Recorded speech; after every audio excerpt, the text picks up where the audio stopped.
Mirëmëngjes, mirëmëngjes. Edhe qytetarët mendojnë që do arrin deri aty.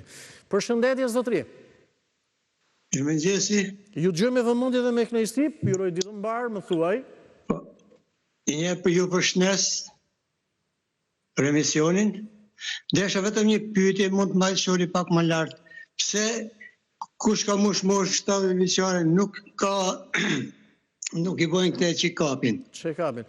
Shiko, kjo ka qenë një nga problematikat e mëdha që qytetarë si puna juaj na e kanë shprehur në program, dhe me ato që unë di, ende nuk e di, ne do të pyesim nëse ka hyrë zyrtarisht në fuqi, e hoqën këtë kufizim të moshës, këtë avant të moshës deri në 70 vjeç.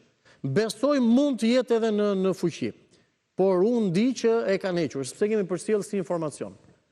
Kështu që kjo është ajo që mund të them, dhe përderisa e kanë hequr, nuk ka ndonjë gjë të madhe që të mos hyjnë në fuqi, nuk është diçka që botohet fetore zyrtare etj etj, por edhe nëse do të ishte kështu, është një vendim që është marrë kohë më parë. Besoj që e kanë hequr, me atë që ne dim.